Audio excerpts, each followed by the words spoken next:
deux façons de pâté en croûte. On peut le faire, il y a même plusieurs façons de faire du pâté en croûte. On peut faire le pâté en croûte, on peut faire cuire notre croûte à part. D'accord?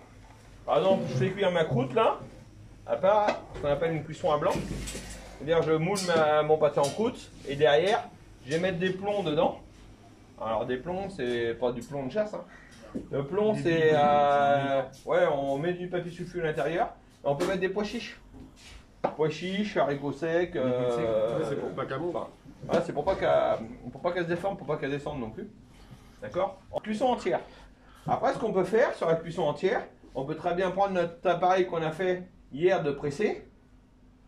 D'accord? Et venir mettre dedans une couche de pressé. Vous me suivez ou pas? Ouais. Une couche de fromage frais. Une couche de pressé, une couche de fromage frais. Et d'accord. Et on a un pâté à croûte qui est facile à faire. D'accord? Vous voyez une autre façon de dériver encore notre pressé. Et ensuite, on peut faire notre pâté en croûte, cuisson à blanc. D'accord? Et venir mettre notre farce après que la pâte soit cuite. L'avantage de faire comme ça, c'est que je vais maîtriser ma cuisson de viande. C'est-à-dire ma cuisson de viande, je vais cuire ma viande à 80 degrés très très longtemps pendant très douce température pendant très très longtemps, ce qui fait que je vais avoir un pâté très très moelleux. D'accord? Moi je vais vous le faire de la façon la plus simple. On moule la pâte, d'accord? On remplit avec notre farce, on met à cuire traditionnellement. D'accord? Il faut savoir que les trois peuvent être faits. Vraiment, c'est que vous maîtrisez la pâte de la cuisson de votre pâte, vous maîtrisez la cuisson de votre pâté. Alors c'est une pâte qui est assez ferme, hein? Vous pouvez le voir. Hein? À abaisser, tout simplement, pourquoi? Parce qu'on a mis dedans de l'eau chaude. Donc on a fait ce qu'on appelle un emploi d'amidon. D'accord?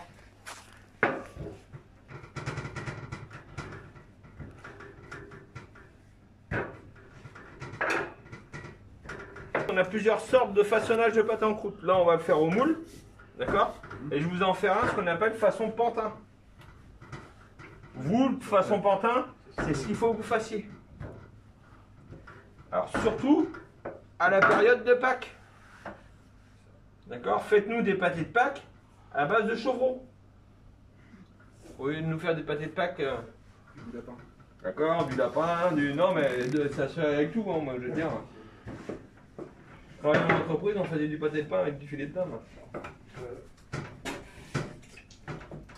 Voilà, je défie de quelqu'un de faire la différence. Pour dégustatif. Alors après, hein, quand vous êtes rendu à en faire beaucoup, hein, vous vous amusez plus au rouleau. Hein. La minoire. Vous achetez à la minoire. Et vous abaissez ça ou la minoire. Là vous en chiez beaucoup moins que moi. Je remets sur internet. Hein. Voilà, tout à fait. Pour envie de me retrouver décapité moi. C'est Ah, ça. non, non. Je sais pas si vous avez vu les dernières infos. Comme... On va le beurrer. Et après on va venir le mouler. Ouais. D'accord? Vous voyez, c'est une pâte, hein? À mon avis, elle manque un peu d'humidité, le chef. Non, justement, il l'a dit. Donc pour le pâté d'automne, on va mettre notre four à 180 degrés, on va enfourner.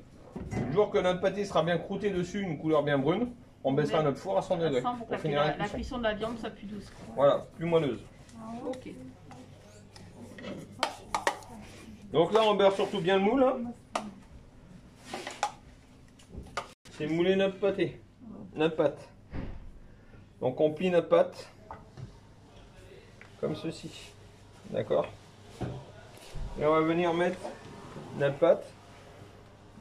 D'accord? Notre pâte va venir tomber dans notre moule. D'accord? Ah, c'est ce qu'il y a de plus dur hein, à faire. En plus la pâte là, elle est un peu sèche. Donc ce qu'il faut faire, pour pas que votre pâte, pour pas faire de trou, c'est pas utiliser vos doigts. On fait une pâte, on fait un bouchon comme ça en pâte, et on va venir avec, Pour appuyer. tamponner là, appuyer pour que notre pâte elle vienne à l'intérieur de notre moule. voyez, elle sèche, elle déchire. Ouais. Et prendre un petit vaporisateur d'eau pour essayer de la mettre Ah, non, au non, bout des c'est- doigts, non? À mon avis, l'eau devait être vraiment. Très chaude. Elle était très chaude. Peut-être. C'est toi qui l'as fait. Savoir que normalement il y a une législation de poids de pâte par rapport au poids de pâté. Hein. Ah, d'accord. Un pourcentage à respecter. Ouais. Après, on va pas aller vous embêter là-dessus. Hein. Si, la plus grande aussi. Mais là, du coup, c'est ce qu'il faut chercher à Ouais. avoir. Là, on est bien. Faut pas plus épais. D'accord. On va prendre. Hop. Et le fait que ce soit de la viande de chèvre, on peut quand même continuer à l'appeler pâté. Ah bah oui. Il n'y a pas une législation qui fait que. Il y a une législation que sur la rillette. Sur la rillette.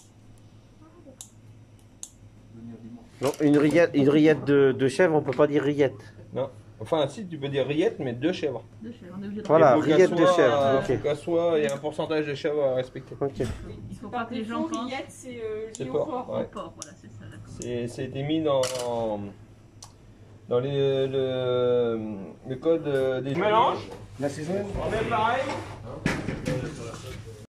Quand on casse les œufs, ça se pose jamais sur un plan de Et travail. là, on part sur la même base de viande D'accord. que le farci. Pardon. Et après, l'assaisonnement varie. Non, vas-y. D'accord. Quand on casse les œufs, alors je vous en fais un. On casse jamais, on va jamais venir casser vos œufs sur un bord de cul de poule. D'accord. Un œuf. Vous voyez, là celui-là il est sale. Hein. C'est de la merde de poule, hein, d'accord. C'est porteur de salmonelle. Normalement, un œuf, hein, si on voulait être dans les règles de l'art, on casserait l'œuf. D'accord. Un par un. Oui, déjà pour vérifier si. Pour vérifier, voir s'il n'y a pas de sang ni rien. Et s'il n'y a pas de sang, on le verse. D'accord. En aucun cas, on a le droit, comme un œuf, ça ne se lave jamais. L'œuf, s'il a de la merde dessus, il a de la merde dessus, tant pis. D'accord. Si l'œuf, il a une couche de protection dessus, si on lave, on enlève cette couche de protection et les microbes pénètrent dans l'intérieur. Alors, Non, mais vraiment. Tu vois, c'est blanc. On va vraiment avoir une couleur vraiment brune comme ça. Brune, ouais. Ok. Qu'est-ce que ça apporte de plus de finir la cuisson? Alors, là, c'est comme un bourguignon. Hein. Un bourguignon, ça se fait toujours au four. Hein. Ça se fait jamais sur un coin de fourneau. L'avantage de faire toutes ces cuissons au four, c'est que sur la cocotte en fonte, votre chaleur elle vient de partout dans votre four. Et vous avez toujours une cuisson homogène. Voilà. Quand les jeunes femmes disent oh, ben moi je fais pas de bourguignon parce que ça prend un temps à faire et voilà, je préfère aller à la salle de gym. Par contre, c'est une bêtise parce que avec le feu au four, il n'y a même pas besoin de survie au four. Ah non, en cocotte minute, ça c'est. alors là, Ouais, faut savoir qu'on a de la chair qui a été broyée et des morceaux entiers. Alors ça, c'est ce qu'on appelle des lèches. D'accord, les bandes de viande, c'est Ouais. des lèches. Ok. Et D'accord. on part sur le même haché que notre. fait. Tout à fait. Que le pâté. Voilà, que le pâté. Là, on fait d'abord revenir les oignons, on les met Non, on fait colorer ça avant. Le pâté pantin.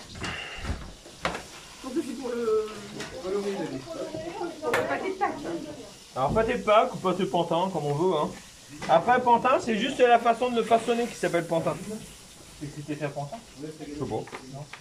Je sais pas trop l'histoire de ça, toi. Je connais l'histoire du... J'ai vu Jean-Pierre Coff qui l'expliquait, mais je sais pas si c'est la vraie explication. Hein. Je vais essayer. Là, le lit de pause a été fait pour mettre les œufs dedans. Parce qu'on appelle ça pâté de Pâques aussi. D'accord. Ça, c'est des œufs de caille, hein, c'est ça? Bon, là, œuf de caille, après, parce que j'ai ça. Hein. Ouais. Après, chez vous... On peut mettre de l'œuf d'autruche. Ce que je Œuf de disais tout truche. à l'heure, avec des œufs d'oie, c'est super bon. Après, l'avantage de l'œuf d'oie, c'est que c'est vachement riche. Ouais, l'œuf d'oie, l'œuf de caille, est plus gras. Là, Ah oui. on peut mettre aussi l'œuf L'avantage d'oie. de l'œuf de caille, c'est qu'il n'y a pas d'allergène dans l'œuf de caille. Si vous connaissez quelqu'un qui est allergique à la protéine de l'œuf, ben sous vous, ben, il peut manger. Vous pouvez faire des gâteaux à l'œuf de caille, des machins. Mettre le classeur à disposition sur les marchés. Vous mettez le classeur à disposition sur demande. Et puis voilà, tu mets une affiche comme ça. Et normalement, vous devriez avoir la même chose pour les fromages. Hein. Ah bah oui, on est obligé de marquer. Ouais, c'est ça. Souligné en gras. Non, mais Donc mon pâté, le pantin il est fait. Je me relève les mains. Quand on fait ça, on a toujours un petit casserole. Il n'y en avait pas? Donc on vient fermer, d'accord? Donc on va mettre dorure ici et ici, hein? D'accord? Et on va venir refermer par-dessus comme ça. Et après on va le retourner.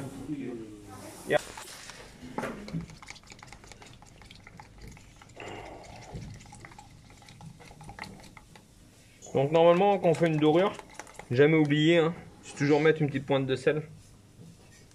D'accord, dessus.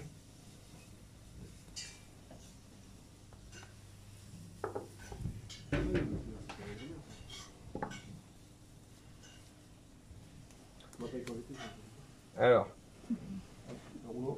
moi je rabaisse toujours un tout petit peu.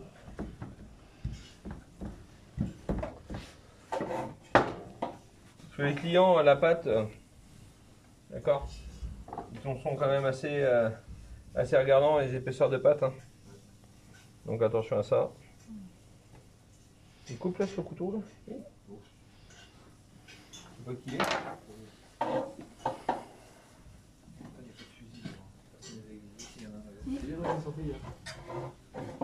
D'accord. Pareil là, donc là j'ai 3 épaisseurs, hein, je n'oublie pas de prendre mon rouleau.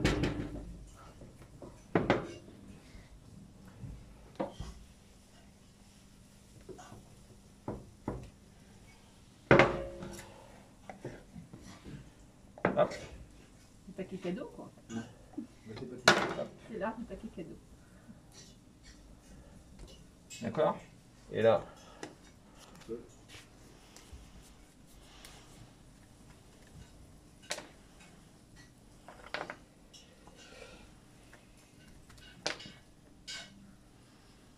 Yep. Sur une plaque à pâtisserie. Alors.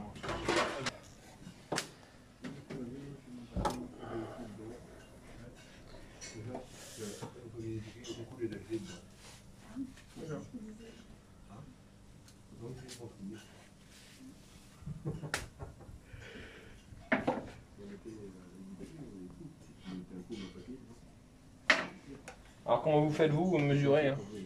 Oui. C'est pas la bonne spécialité. Comment? Non mais c'est pas ça, mais ça se trouve là il est peut-être trop petit. Hein. Ouais.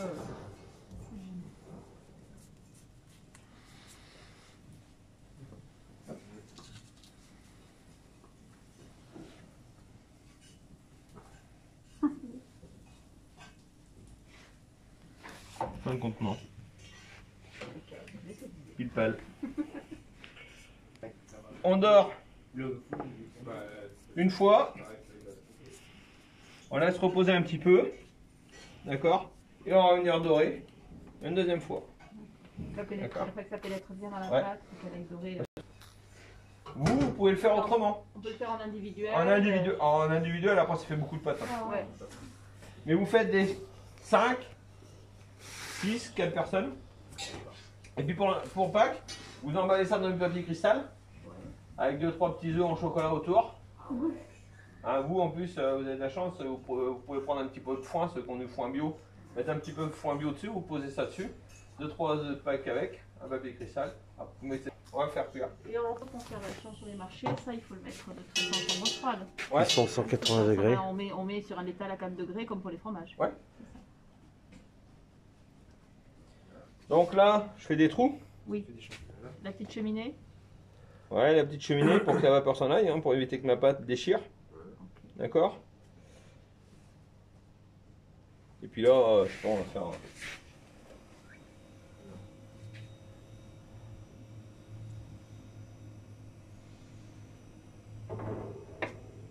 Alors quand on fait ça, on essaie d'être régulier, d'être droit. D'accord.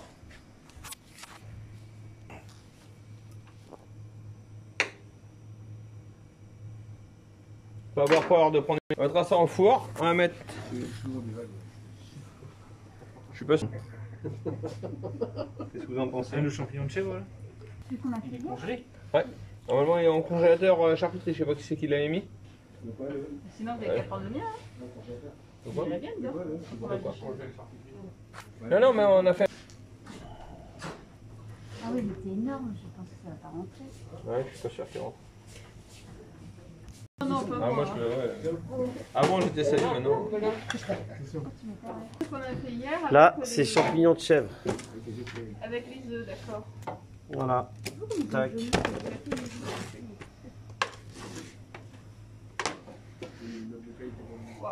Si on tourne la gelée après. Non, c'est Là, il faut faire un rabotage.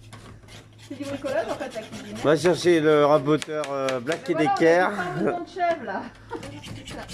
Alors, rabotage de la bûche. Ça a été fait hier. C'est congelé. Ce sont des œufs de caille avec une bûche. Les œufs là, ils vont reblanchir. Installation de champignons. Donc là, on appuie bien hein, pour bien que la farce, ça sert surtout dans les trous. Hein. D'accord. Et là, on va venir mettre. Après, là, c'est juste une histoire esthétique. Hein. Je sais pas ce que ça donne. C'est un essai. Faut prendre des risques. Exactement. Donc en gros, c'est une variante de pâté de plaque mais avec du fromage de chèvre. Ouais. Bien, des Après, le revers, c'est ce que je disais. Voilà. C'est compliqué. c'est pas anodin. Et tout ça va passer au four à 180 degrés. Voilà. Donc là, on recoupe bien au bord hein, pour que ce soit joli. Donc on évite de faire un bord trop gros.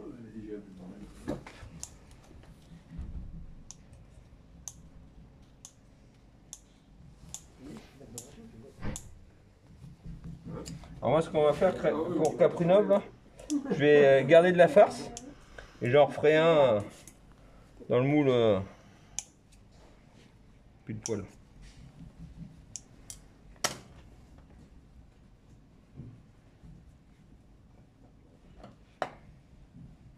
Donc là, je viens.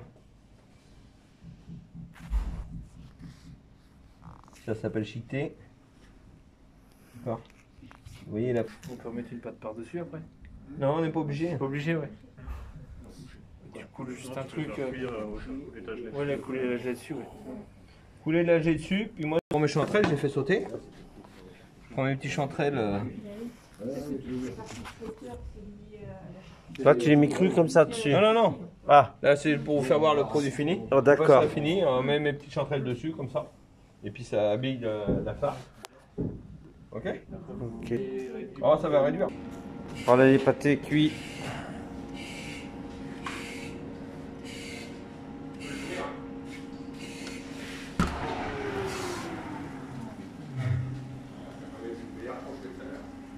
Waouh.